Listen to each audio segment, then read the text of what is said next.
তোমালোকক মোৰ YouTube channel জিকে ভিডিঅ'লৈ স্বাগতম জনাইছোঁ। ইয়াৰ আগৰ ভিডিঅ'টিত মই দশম শ্ৰেণীৰ যি সমাজ বিজ্ঞান আৰু ৰাজনীতি বিজ্ঞান ভাগ আছে তাৰে মই প্ৰথম অধ্যায় ভাৰতীয় ৰাজনীতি সম্পৰ্কে আলোচনা কৰিছিলোঁ আৰু যিসকল ছাত্ৰ ছাত্ৰীয়ে সেই ভিডিঅ'টো চোৱা নাই সেইসকলৰ সুবিধাৰ্থে মই এই ভিডিঅ'টিৰ ডেছক্ৰিপশ্যনত মই লিংকটো দি দিছোঁ, গতিকে তেওঁলোকে সেই লিংকৰ জৰিয়তে তেওঁলোকে সেই ভিডিঅ'টো চাই ল'ব পাৰিব। ছাত্ৰ ছাত্ৰীসকল, আজি আমি আহিছোঁ অৰ্থনীতি বিজ্ঞানৰ প্ৰথম অধ্যায় মুদ্ৰা আৰু বেংক ব্যৱস্থা সম্পৰ্কে আলোচনা কৰিবলৈ। এই মুদ্ৰা আৰু বেংক ব্যৱস্থাৰ যি পাঠটি আছে এই পাঠটিৰ মূলত আলোচ্য বিষয় চাৰিটা অন্তৰ্ভুক্ত কৰা হৈছে। এই চাৰিটাৰ ভিতৰত প্ৰথম হ'ল যে বিনিময় প্ৰথাৰ সুবিধা আৰু অসুবিধাসমূহ, মুদ্ৰাৰ বৈশিষ্ট্য, কাৰ্যাৱলী, শ্ৰেণী বিভাজন, ভূমিকা আৰু অসুবিধাসমূহ, বেংকৰ উৎপত্তি, শ্ৰেণী বিভাজন আৰু কাৰ্যাৱলী, অনা বেংক বিত্তীয় প্ৰতিষ্ঠানসমূহ। ছাত্ৰ ছাত্ৰীসকল, এতিয়া আমি এই যিখিনি আচলতে আলোচ্য বিষয় আছে এই আলোচ্য বিষয়ৰ প্ৰথম যিটো ভাগ যে বিনিময় প্ৰথা, বিনিময় প্ৰথাৰ সুবিধা আৰু অসুবিধাসমূহ আলোচনা কৰিবলৈ যোৱাৰ আগত আমি প্ৰথমতে জানিব লাগিব যে বিনিময় প্ৰথা মানে কি, হোৱাট ইজ বাৰ্টাৰ ছিষ্টেম। যিসকলৰ মৰিগাঁও জিলাত ঘৰ তেওঁলোকে বা আশে পাশে যিসকল ছাত্ৰ ছাত্ৰী আছে তেওঁলোকে আচলতে জানে যে যিটো জোনবিল মেলা আমাৰ এই 21 শতিকাটো এই জোনবিল মেলাৰ বিনিময় প্ৰথাৰ প্ৰচলন পৰম্পৰাগতভাৱে হৈ আহিছে। আৰু এই বিনিময় প্ৰথা মানে এইটোৱেই হ'ব যে বস্তুৰ সলনি বস্তুৰ প্ৰত্যক্ষ মানে সাল সলনি, অৰ্থাৎ ধৰক মই ধান উৎপাদন কৰিছোঁ আৰু মোৰ বন্ধু প্ৰবীণে যেনিবা চাহপাত উৎপাদন কৰিছে। এতিয়া মই প্ৰবীণক ধান দি পেলাই প্ৰবীণৰ পৰা মই চাহপাত ল'লোঁ। এইটো হৈছে যে বস্তুৰ সাল সলনি হৈছে। এই ছিষ্টেমটোকে কয় বিনিময় প্ৰথা। কিন্তু এই বিনিময় প্ৰথাত কি আছিলে, বিভিন্ন অসুবিধাই দেখা দিছিলে। সেই অসুবিধাসমূহৰ বিষয়ে আমি এতিয়া আলোচনা কৰিবলৈ ওলাইছোঁ। যে প্ৰথমতে কৈছে যে সংগতিবিহীন অভাৱ, অৰ্থাৎ এই যে মই ক'লোঁ যে মই ধান উৎপাদন কৰিছোঁ, যে মোৰ বন্ধু প্ৰবীণে কি কৰিছে, চাহ উৎপাদন কৰিছে, মই ধান দি পেলাই মই চাহপাত ল'লোঁ। কিন্তু এনেকুৱা এটা অৱস্থাত বিভিন্ন অসুবিধাই দেখা দিছিল যে ধৰক মোৰ বন্ধু প্ৰবীণে চাহপাত উৎপাদন কৰিছে আৰু মই ধান উৎপাদন কৰিছোঁ, যে প্ৰবীণক ধান লাগে মোক চাহপাত লাগে। কিন্তু এনেকুৱা এটা অৱস্থা হৈছিলে যে যেনিবা মোৰ বন্ধু প্ৰবীণক কি নালাগে, ধান নালাগে, আকৌ মোক চাহপাত লাগে। তেনে ক্ষেত্ৰত আমাৰ দুটাৰ মাজত বিনিময় কৰাটো অসুবিধা হৈ গৈছে। গতিকে আৰু এনেধৰণৰ ধৰক আমাৰ যিবিলাক প্ৰয়োজনীয়তা এই প্ৰয়োজনীয়তাসমূহ পূৰণ কৰাৰ ক্ষেত্ৰত বিনিময় প্ৰথাই এক হেঙাৰ স্বৰূপে দেখা দিছিল। 2 নম্বৰতে আছে যে হিচাপ নিকাচৰ উমৈহতীয়া এককৰ অভাৱ। এই কথাটোত ইয়াকেই কৈছে যে ধৰক কোনোবা এটা বস্তুৰ সলনি আন কোনোবা এটা বস্তু আমি কিমান অংশ দিম। ধৰক মই এটা আপেলৰ সলনি যেনিবা মই এজন বন্ধুক মই আপেল দিলোঁ, আপেলৰ সলনি যেনিবা তেওঁ মোক মধুৰিআম দিলে। পাঠটিত এই বিষয়ে ধুনীয়াকৈ আলোচনা কৰা আছে।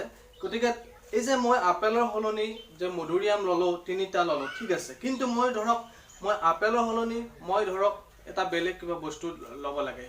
যেতিয়া মই সেই বেলেগ বস্তুটো ল'ম তেতিয়াহ'লে মই কিমানটা আপেলৰ বিনিময়ত মই সেই বস্তুটোৰ কিমান অংশ পাম, তাৰ কোনো এটা নিৰ্দিষ্ট মানে কি নিৰ্দিষ্ট এটা মাপকাঠি নাছিলে। এই ক্ষেত্ৰতো অসুবিধাই দেখা দিছিল। তাৰপিছতে আছে যে বিভাজনীয়তাৰ অসুবিধা। এই বিভাজনীয়তাৰ অসুবিধাটো আচলতে এটা ডাঙৰ হেঙাৰ স্বৰূপে দেখা দিছিল। ধৰক এগৰাকী হাতীৰ গৰাকীক চাউলৰ প্ৰয়োজন। এতিয়া 1 কিলো চাউলৰ বিনিময়ত হাতীৰ গৰাকীয়ে হাতীটো গোটেই দি দিব পাৰিব নেকি? নিশ্চয় নোৱাৰে। আকৌ হাতীটোতো কাটিও কোনোবা এটা অংশ দিব নোৱাৰে। গতিকে তোমালোকে নিশ্চয় বুজিছা যে এই যে মানে যিটো হ'ল বিভাজনীয়তাৰ অসুবিধা, অৰ্থাৎ কোনোবা এটা বস্তুৰ সলনি মানে কেনেকৈ আমি কি কৰিম যে ভাগ কৰিম, তাৰ কোনো এটা নিৰ্দিষ্ট মানে সীমা নাছিলে। বা কোনোবা এটা বস্তু যিহেতু সকলো বস্তু কাটি ভাগ কৰি দিব নোৱাৰি, এনে ক্ষেত্ৰত অসুবিধাই দেখা দিছে। এই যে বিনিময় প্ৰথাৰ অসুবিধাসমূহ এই বিনিময় প্ৰথাৰ অসুবিধাসমূহৰ চতুৰ্থ পৰ্যায়ত উল্লেখ কৰা হৈছে যে মূল্যৰ ভাণ্ডাৰৰ অভাৱ।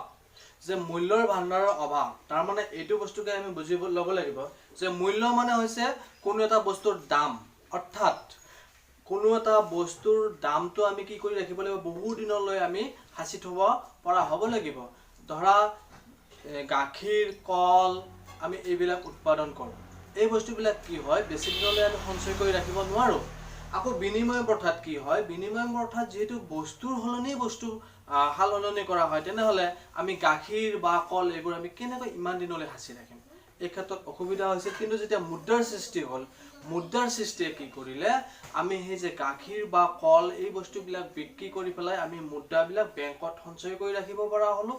আৰু কি হ'ল যে এই যে আমাৰ বেংকৰ ব্যৱস্থাটো হোৱাৰ পিছত বা মুদ্ৰাৰ সৃষ্টি হোৱাৰ পিছত কি হ'ল, আমি মুদ্ৰাৰ জৰিয়তে মোৰ যিটো বস্তুৰ যেতিয়াই প্ৰয়োজন সেইটো মই মুদ্ৰাৰ বিনিময়ত মই কিনিব পৰা হ'লোঁ, যাৰ ফলত এসময়ত বিনিময় প্ৰথাটোৰ বিলুপ্তি সাধন হৈছিল আৰু মুদ্ৰাৰ সৃষ্টি হৈছিল। এতিয়া ছাত্ৰ ছাত্ৰীসকল, এই যে মুদ্ৰাৰ ক্ৰম বিকাশ বা মুদ্ৰাৰ সৃষ্টিৰ যিটো কাহিনী, এই মুদ্ৰাৰ সৃষ্টিৰ কাহিনীটোত কিন্তু এটা কথা মনত ৰাখিব লাগিব যে মুদ্ৰা কিন্তু এদিনতে সৃষ্টি হোৱা নাছিল। এটা বিভিন্ন পৰ্যায় অতিক্ৰম কৰি আহিহে এটা সময়ত মুদ্ৰাৰ সৃষ্টি হৈছিল। এতিয়া অৰ্থনীতিবিদসকলে কি কৰিছে, মুদ্ৰাৰ ক্ৰম বিকাশক 5টা ভাগত ভাগ কৰিছে। এই 5টা ভাগ হৈছে, 1 নম্বৰতে বিনিময় প্ৰথা, 2 নম্বৰতে জন্তুমান, অমুদ্ৰিত ধাতুমান, তাৰপিছতে আছে ধাতু মুদ্ৰা আৰু কাগজী মুদ্ৰা। মৰমৰ ছাত্ৰ ছাত্ৰীসকল, এতিয়া আমি যিহেতু এই মুদ্ৰাৰ যিটো ক্ৰম বিকাশ আছে, এই মুদ্ৰাৰ ক্ৰম বিকাশৰ প্ৰথম যিটো ভাগ বিনিময় প্ৰথা, এই সম্পৰ্কে আমি ইতিমধ্যে আলোচনা কৰিছোঁ, সেইটো আমি এতিয়া আৰু আলোচনা কৰিব নাযাওঁ। নেক্সট আহিলে কি, যে জন্তুমান, অৰ্থাৎ এই যে মুদ্ৰাৰ ক্ৰম বিকাশৰ জন্তুমান এই যিটো ভাগ আছে, এই ভাগত বা এই সময়ছোৱাত মানুহে মুদ্ৰাৰ কি কৰিছিলে বা লেনদেনৰ ক্ষেত্ৰত কি কৰিছিলে, জন্তুকে কি কৰিছিলে, মুদ্ৰা হিচাপে ব্যৱহাৰ কৰিছিল। অৰ্থাৎ এই পৰ্যায়ত কি হ'ল, কি এই পৰ্যায়তো বিভিন্ন অসুবিধাই দেখা দিছিল। কেনে অসুবিধা, এই যে জন্তুমানৰ ভাগটো আছে বা সময়ছোৱা আছে, এই সময়ছোৱাত প্ৰধানত ছাগলীকে বিনিময়ৰ মাধ্যম হিচাপে ব্যৱহাৰ কৰিছিল। কিন্তু কি হ'ল যে ছাগলীৰ যিটো মানে পৰিমাণ, সময়ত ছাগলীৰ পৰিমাণটো প্ৰত্যেক সময়তে একে নাছিল, কেতিয়াবা কমি গৈছিল, সেইটো অসুবিধা হৈছিল। তাৰপিছতে আৰু এটা অসুবিধা হৈছিলে কি, যে ছাগলীৰ মানে কি ৰঙক লৈ পচন্দ অপচন্দৰ কথা আহিছিলে, কাৰোবাক ক'লা লাগে, কাৰোবাক বগা লাগে, এনে ক্ষেত্ৰত বিভিন্ন জটিলতাই দেখা দিছিল, যাৰ ফলত এই পৰ্যায়টো এটা সময়ত নোহোৱা হৈছিল। নেক্সট আহিছিলে যে অমুদ্ৰিত ধাতুমান। এই যে অমুদ্ৰিত ধাতুমানৰ যিটো সময়ছোৱা আছে, এই সময়ছোৱাত কি হৈছিলে, যে সোণ ৰূপক ধাতু মুদ্ৰা হিচাপে ব্যৱহাৰ কৰা হৈছিলে। সোণ ৰূপক মুদ্ৰা হিচাপে ব্যৱহাৰ কৰাৰ যিটো এই পৰ্যায় আছিলে, এই পৰ্যায়ত কিন্তু বিভিন্ন অসুবিধাই দেখা দিছিল। কেনেকুৱা অসুবিধা আছিলে, 1 নম্বৰতে আছিলে কি, যে এই যে সোণ ৰূপবিলাক, এই সোণ ৰূপবিলাক সঁচা নে মিছা, ভেজাল নে নিভেজাল, এইবিলাক পৰীক্ষা কৰাৰ প্ৰয়োজন আহি পৰিছিল। আৰু কি হৈছিল, যে ব্যৱসায় বাণিজ্যৰ কাৰণে এই মুদ্ৰাবিলাক এঠাইৰ পৰা আন ঠাইলৈ লৈ যাব লগা হৈছিল, যাৰ ফলত বিভিন্ন অসুবিধা হৈছিল। সেইবাবে এই সময়ছোৱাটো কি হ'ল, বা এই পৰ্যায়টো এটা সময়ত বিলুপ্তি সাধন হ'ল। তাৰপিছতে আহিলে কি, ধাতু মুদ্ৰা। তাৰপিছতে আহিলে ধাতু মুদ্ৰা। ধাতু মুদ্ৰাৰ সৃষ্টিৰ ক্ষেত্ৰত কি হ'ল, যে সোণ ৰূপক মুদ্ৰা হিচাপে ব্যৱহাৰ কৰা হৈছিল।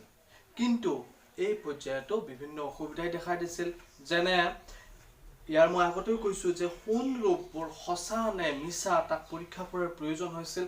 আৰু দিনে দিনে ব্যৱসায় বাণিজ্যবিলাক বাঢ়ি যোৱাৰ ফলত এক বৃহৎ আকাৰত মুদ্ৰা এঠাইৰ পৰা আন ঠাইলৈ লৈ যোৱাৰ ক্ষেত্ৰত বৃহৎ অসুবিধাই দেখা দিছিল। ফলশ্ৰুতিত কি হ'ল, এই পৰ্যায়টো নোহোৱা হ'ল। তাৰপিছতে আহিলে যে কাগজী মুদ্ৰা। আমাৰ যিটো বৰ্তমান অৱস্থাত যিটো চলি আছে, আমি কাগজী মুদ্ৰাৰ পৰ্যায়ত আছোঁ। আৰু কাগজী মুদ্ৰা প্ৰচলনৰ সময়ত কি হ'ল, যে বিভিন্ন ধৰণৰ সুবিধা হ'ল, যেনে কাগজী মুদ্ৰাবোৰ এঠাইৰ পৰা আন ঠাইলৈ লৈ যোৱাৰ ক্ষেত্ৰত সুবিধা হ'ল। প্ৰথম অৱস্থাত তোমালোকে মনত ৰাখিবা যে প্ৰথম অৱস্থাত কিন্তু কাগজী মুদ্ৰাবিলাকক কি হৈছিলে, সোণ বা ৰূপলৈ পৰিৱৰ্তন কৰা হৈছিলে। কিন্তু কালক্ৰমত কাগজী মুদ্ৰাক মুদ্ৰা হিচাপে গ্ৰহণ কৰিলে আৰু যাৰ ফলশ্ৰুতিত আমি আজিৰ পৰ্যায়ত উপনীত হ'লোঁ। এতিয়া মোৰ ছাত্ৰ ছাত্ৰীসকল, তোমালোকে আৰু কিছুমান দেখা পাইছা যে আমাৰ যিবিলাক বিভিন্ন উন্নয়নশীল দেশ আছে বা উন্নত দেশ আছে, এই উন্নত দেশবিলাকত কি হয়, চেকৰ ব্যৱস্থা প্ৰচলন হৈছে। বা তোমালোকে আজিকালি দেখিছা যে মোবাইলৰ এপছবিলাকৰ জৰিয়তেও আমি কি কৰিব পাৰোঁ, পইচাবিলাকৰ ট্ৰেনজেকশ্যন কৰিব পাৰোঁ। বা আমাৰ যি বেংকৰ যিবিলাক মাধ্যম আছে, বেংকৰ মাধ্যমেৰে আমি মানে কেছলেছ হিচাপত আমি কিছুমান ট্ৰেনজেকশ্যন কৰিব পাৰোঁ। আৰু অৰ্থনীতিবিদসকলে কৈছে যে এটা সময়ত আমাৰ যিটো চেক, যদিও চেক আইনী মুদ্ৰা নহয়, কোনোবা এজন ব্যক্তিয়ে চেক গ্ৰহণ কৰিবৰ কাৰণে দায়বদ্ধ নহ'বও পাৰে, অৰ্থাৎ তেখেতে চেক একচেপ্ট নকৰিবও পাৰে। তেতিয়া আমি তাক দাবী কৰি আমি একচেপ্ট কৰিবৰ কাৰণে বাধ্য কৰিব নোৱাৰোঁ।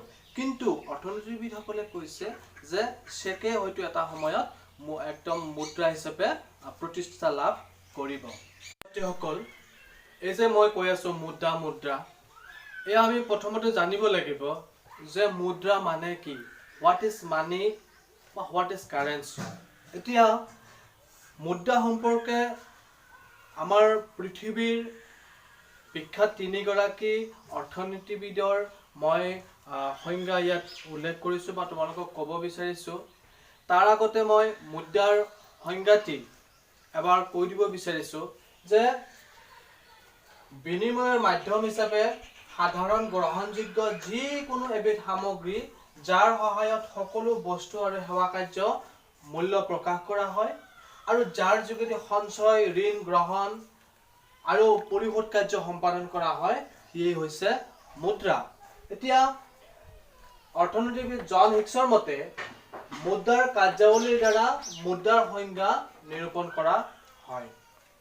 তেওঁৰ মতে যাক মুদ্ৰা হিচাপে ব্যৱহাৰ কৰা হয়, সিয়েই হৈছে মুদ্ৰা। আন এগৰাকী অৰ্থনীতিবিদ ৱাৰ্কাৰৰ মতে মুদ্ৰাই যি কাৰ্য সম্পাদন কৰে, সিয়েই মুদ্ৰা। আনহাতে তোমালোকৰ পাঠ্যপুথিটো এগৰাকী ইংৰাজ অৰ্থনীতিবিদ জিঅ'ফ্ৰী কাউথাৰৰ সংজ্ঞাটো উল্লেখ কৰা আছে। তেওঁ কৈছে যে যি বিনিয়োগৰ মাধ্যম, সাধাৰণভাৱে গ্ৰহণযোগ্য আৰু লগতে মূল্যৰ মাপকাঠি আৰু মূল্যৰ ভাণ্ডাৰ হিচাপে কাম কৰে, সেয়ে হৈছে মুদ্ৰা। এই যিটো সংজ্ঞা দিছে, এই সংজ্ঞাটোত যি 4টা শব্দ আছে যে বিনিয়োগৰ মাধ্যম, সাধাৰণভাৱে গ্ৰহণযোগ্য, মূল্যৰ মাপকাঠি আৰু মূল্যৰ ভাণ্ডাৰ, এই যে 4টা বস্তু ইয়াত সোমাই গৈছে। আৰু এতিয়া আমি এইখিনি কথা চাব লাগিব, এই যি গোটেইকেইটা শব্দ, এই শব্দকেইটাৰ মাজতে মুদ্ৰাৰ সংজ্ঞাখিনি সোমাই আছে। মোৰ ছাত্ৰ ছাত্ৰীসকল, এতিয়া আমি আলোচনা কৰিবলৈ ওলাইছোঁ যে মুদ্ৰা হ'বলৈ কি কি বৈশিষ্ট্য থাকিব লাগিব। কেইটামান বৈশিষ্ট্য থাকিলেহে আমি তাক মুদ্ৰা বুলি ক'ব পাৰোঁ। এতিয়া আমি সেইকেইটা আলোচনা কৰিবলৈ ওলাইছোঁ। 1 নম্বৰতে হৈছে যে মুদ্ৰাৰ সাধাৰণ গ্ৰহণযোগ্যতা থাকিব লাগিব। মুদ্ৰাৰ 1 নম্বৰ বৈশিষ্ট্যটো হৈছে যে মুদ্ৰাৰ সাধাৰণ গ্ৰহণযোগ্যতাৰ যিটো গুণ, সেই গুণটো থাকিব লাগিব। অৰ্থাৎ মুদ্ৰাটো সকলোৱে গ্ৰহণ কৰিব লাগিব, তেতিয়াহে ই মুদ্ৰা হ'ব। 2 নম্বৰতে আছে কি যে চিনাক্তকৰণ সহজ হ'ব লাগিব। অৰ্থাৎ মুদ্ৰা বোলা বস্তুটো সকলোৱে চিনি পাব লাগিব যে এইটো মুদ্ৰা, আৰু তাক গ্ৰহণ কৰাৰ যিটো গুণ, সেই গুণটোও থাকিব লাগিব। নেক্সট আছে যে মুদ্ৰা সহজে নষ্ট হৈ যোৱা সামগ্ৰী হ'ব নোৱাৰে। ধৰা মই আগতেই কৈছোঁ যে গাখীৰ, কল এইবিলাক বস্তু কি হয়, বেছি দিনলৈ মানে সংৰক্ষিত কৰি আমি ৰাখিব নোৱাৰোঁ। এইবোৰ কেতিয়াও মুদ্ৰা হ'ব নোৱাৰে। মুদ্ৰা হ'ব লাগিলে সেই বস্তুটো আমি বহুত দিনলৈ আমি সঞ্চয় কৰি ৰাখিব পৰা হ'ব লাগিব, তেতিয়াহে মুদ্ৰা হ'ব। নেক্সট আছে কি যে মুদ্ৰা সমজাতীয় বা পূৰ্ণ সাদৃশ্যযুক্ত হ'ব লাগিব। ধৰক এই কথাটোৰ দ্বাৰা ইয়াকেই বুজোৱা হৈছে যে 100 টকীয়া নোট এটা যেনিবা, 100 টকীয়া নোট এটাৰ যদি কোনোবা এটা 100 টকীয়াৰ আকাৰ যদি আমাৰ ডাক টিকটৰ দৰে সৰু হয়, আৰু কোনোবাটো 100 টকীয়া মুদ্ৰাৰ যদি আকাৰ আমাৰ বাতৰি কাগজখনৰ দৰে ডাঙৰ হয়, তেনেহ'লে কি হ'ব, আমাৰ মানুহৰ মাজত বিভ্ৰান্তিৰ সৃষ্টি হ'ব। আৰু এই বিভ্ৰান্তিৰ সৃষ্টি যদি হয় তেতিয়াহ'লে সি কেতিয়াও মুদ্ৰা হ'ব নোৱাৰে একে আকাৰৰ অৰ্থাৎ সাদৃশ্যপূৰ্ণ হ'ব লাগিব নেক্সট আছে কি যে মুদ্ৰাৰ তাৰল্য গুণ থাকিব লাগিব যে মুদ্ৰাৰ তাৰল্য গুণ ছাত্ৰ ছাত্ৰীসকল তাৰল্য গুণ মানে হৈছে কি কোনোবা এটা নিৰ্দিষ্ট পৰিমাণৰ মুদ্ৰা মানে তৎক্ষণাত সেই পৰিমাণৰ এটা সামগ্ৰীলৈ পৰিণত কৰাৰ যিটো গুণ সেই গুণটো থাকিলে তাক কয় তাৰল্য গুণ থকা বুলি নেক্সট আছে কি মুদ্ৰা হস্তান্তৰযোগ্য হ'ব লাগিব অৰ্থাৎ এজনৰ হাতৰ পৰা আন এজনৰ হাতলৈ ট্ৰান্সফাৰ কৰাৰ যিটো গুণ এই গুণটো থাকিব লাগিব তেতিয়াহে এই মুদ্ৰা হিচাপে পৰিগণিত হ'ব নেক্সট আছে কি মুদ্ৰাৰ বিভাজনীয়তা গুণ থাকিব লাগিব বিভাজনীয়তা গুণ মানে ইয়াকে বুজাইছে ধৰক এটা ডাঙৰ মুদ্ৰা সৰু মুদ্ৰালৈ যেনিবা 500 টকা এটা যে মানে সৰু সৰু ভাগ কৰিব পৰা বা লাখক এটা সৰু সৰু ভাগ কৰিব পৰা বা কোটিৰ ঘৰত থকা মুদ্ৰা এটাকো সৰু সৰু ভাগত ভাগ কৰিব পৰাৰ যিটো গুণ সেই গুণটো থাকিব লাগিব নেক্সট আহিল কি যে মুদ্ৰাৰ স্থিৰতা গুণ থাকিব লাগিব অৰ্থাৎ মুদ্ৰাৰ মূল্য যদি দ্ৰুতৰ গতিত হ্ৰাস পাই গৈ থাকে তেতিয়াহ'লে কি হ'ব মুদ্ৰাৰ গুণটো হেৰাব আৰু আমাৰ যিটো মুদ্ৰা সঞ্চয় কৰাৰ যিটো গুণ সেই গুণটো তেতিয়াহ'লে কি সি হেৰাই পেলাব অৰ্থাৎ মুদ্ৰাৰ যিটো আমাৰ কৈছে যে মুদ্ৰাৰ স্থিৰতা গুণটো থাকিব লাগিব মৰমৰ ছাত্ৰ ছাত্ৰীসকল মই এই যে মুদ্ৰাৰ যেকেইটা বৈশিষ্ট্য এই 8টা বৈশিষ্ট্য আছে এই 8টা বৈশিষ্ট্য থাকিব লাগিব বুলি কৈছো মুদ্ৰাৰ বা অৰ্থনীতিবিদসকলে কৈছে এতিয়া কিন্তু এই যে মুদ্ৰাৰ এই বৈশিষ্ট্য কেইটা এটাৰ বিকল্প কিন্তু আনটো হিচাপে পৰিগণিত নহব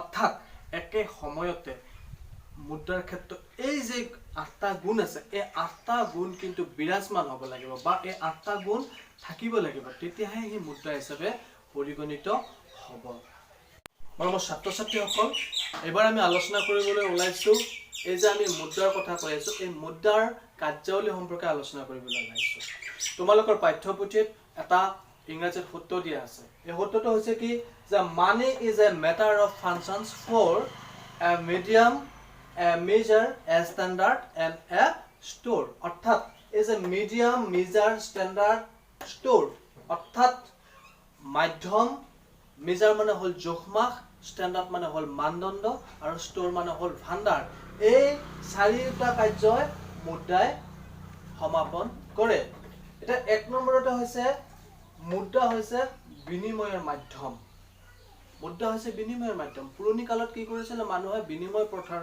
জৰিয়তে লেনদেন বিলাক কৰিছিল কিন্তু এতিয়া হৈছে মুদ্ৰা অৰ্থাৎ মই যিটো মুদ্ৰা আছে সেই নিৰ্দিষ্ট পৰিমাণৰ মুদ্ৰাৰে মই কি কৰিব পাৰো মোৰ প্ৰয়োজনীয় যিবিলাক সামগ্ৰী আছে মই সেই সামগ্ৰীবিলাক কিনি আনিব পাৰো দুই নম্বৰত আছে মুদ্ৰাই সামগ্ৰীৰ মূল্যৰ মাপকাঠি হিচাপে কাম কৰে অৰ্থাৎ সকলো আৰ্থিক সামগ্ৰীৰ মুদ্ৰাৰ ৰূপত প্ৰকাশ কৰা হয় অৰ্থাৎ আমি বজাৰ কৰিবলৈ যাওঁতে দেখিছো যে প্ৰত্যেকটো বস্তুৰে এটা দাম ফিক্স কৰা থাকে এই মুদ্ৰাৰ জৰিয়তে আমাৰ বস্তুবিলাকৰ কি হৈছে মাপকাঠি হিচাপে কাম কৰিছে কোনো বস্তুৰ দামটো এই মুদ্ৰাই নিৰ্ধাৰণ কৰিছে তিন নম্বৰতে যে মুদ্ৰাই স্থগিত দেনা পাওনাৰ মানদণ্ড হিচাপে কাৰ্য সম্পাদন কৰে আমি কিছুমান লেনদেন কৰোতে বা কিছুমান সামগ্ৰী কিনোতে বা পৰিসম্পদ কিনোতে কি হয় আমি লগে লগে তাৰ যিটো দাম আমি দামটো পৰিশোধ নকৰো আমি হেতু কি কওঁ বাকি ৰাখি থৈ আহো অৰ্থাৎ ঋণ হিচাপে থাকিছে বা আমি কেতিয়াবা কি কৰো ঋণ গ্ৰহণ কৰো বা ঋণ গ্ৰহণ কৰোতা গৰাকী ঋণ পৰিশোধ কৰোতে কি কৰে কিছু সময় লয় এই যে নিৰ্দিষ্ট সময়ৰ কাৰণে যিটো লেনদেন স্থগিত হৈ থাকিল এই নিৰ্দিষ্ট যিটো মানে যিটো স্থগিত লেনদেন এই স্থগিত লেনদেনৰ যিটো দেনা পাওনাৰ হিচাপ এটো মুদ্ৰাৰ হিচাপত প্ৰকাশ কৰা হয় নেক্সট আছে কি যে মুদ্ৰাই মূল্যৰ ভাণ্ডাৰ হিচাপে কাম কৰে অৰ্থাৎ আমি আগৰ পৰাই কৈ আছো যে মূল্যই মুদ্ৰাৰ ভাণ্ডাৰ হিচাপে কাম কৰে অৰ্থাৎ মোৰ যিবিলাক উৎপাদিত সামগ্ৰী আছে মই এই সামগ্ৰীবিলাক বিক্ৰী কৰি মই কি কৰিছো মোৰ এই দামবিলাক অৰ্থাৎ মুদ্ৰাবিলাক বেংকত জমা কৰি ৰাখিছো বা আন মই বিভিন্ন ধৰণে আমি সঞ্চয় কৰি ৰাখিছো এই কি হয় মোৰ যেতিয়া কোনোবা বস্তুৰ প্ৰয়োজন হয় এই প্ৰয়োজনীয় সামগ্ৰীবোৰ মই কি কৰিব পাৰো এই মুদ্ৰাৰ জৰিয়তে মই বজাৰ কৰি আনিব পাৰোঁ বা মোৰ প্ৰয়োজনীয় সামগ্ৰীসমূহৰ মই চাহিদা পূৰণ কৰিব পাৰোঁ। ছাত্ৰ ছাত্ৰীসকল, ইয়াত যে এই মুদ্ৰাৰ প্ৰধানতঃ যি 4টা কাৰ্যাৱলী দিয়া আছে, এই 4টা কাৰ্যাৱলীৰ কিন্তু এই যে প্ৰথম হৈছে কি মুদ্ৰা হৈছে বিনিময়ৰ মাধ্যম, মুদ্ৰাই সা সামগ্ৰীৰ মূল্যৰ মাপকাঠি হিচাপে কাম কৰে। এই দুটা হৈছে মুদ্ৰাৰ মুখ্য কাম, অৰ্থাৎ প্ৰাইমেৰী ফাংচনছ। আৰু যি দুটা লাষ্টৰ যি দুটা আছে, এই লাষ্টৰ দুটা কাৰ্য হৈছে সেকেন্ডাৰী ফাংচন। মৰমৰ ছাত্ৰ ছাত্ৰীসকল, মই এই ভিডিঅ'টিত এই যে মুদ্ৰা আৰু বেংক ব্যৱস্থা সম্পৰ্কে তোমালোকক কিছু পাঠদান কৰিবৰ কাৰণে চেষ্টা কৰিছোঁ। আৰু এই পাঠটিৰ যিটো আন এটা খণ্ড বেংক ব্যৱস্থা, এই সম্পৰ্কে আচলতে আলোচনা কৰিব গ'লে এই ভিডিঅ'টি যথেষ্ট দীঘলীয়া হৈ যায়। গতিকে মই ভাবিছোঁ যে আমাৰ যে মুদ্ৰাৰ যি 2-এটা টপিক ৰৈ গৈছে আৰু বেংকিং চিষ্টেমৰ বা বেংক ব্যৱস্থাৰ যিখিনি পাঠ আছে, এই পাঠখিনি সম্পৰ্কত মই এটা নেক্সট ভিডিঅ' বনাই তোমালোকক পাঠদান কৰিম বুলি আশা ৰাখিছোঁ। আৰু তোমালোকৰ যদি এই ভিডিঅ'টো ভাল লাগে তেনেহ'লে তোমালোকে বন্ধুসকললৈ শ্বেয়াৰ কৰিবা। আৰু পৰৱৰ্তী পৰ্যায়ত যিবিলাক ভিডিঅ' আহিব সেই ভিডিঅ'বোৰ তোমালোকে সময়মতে পাই থাকিবৰ কাৰণে মোৰ এই জিকে এভৰিথিং নামৰ চেনেলটি ছাবস্ক্ৰাইব কৰি ল'বলৈ নাপাহৰিব। তেনেহ'লে ইমানতে আজি পাঠদান সামৰিছোঁ।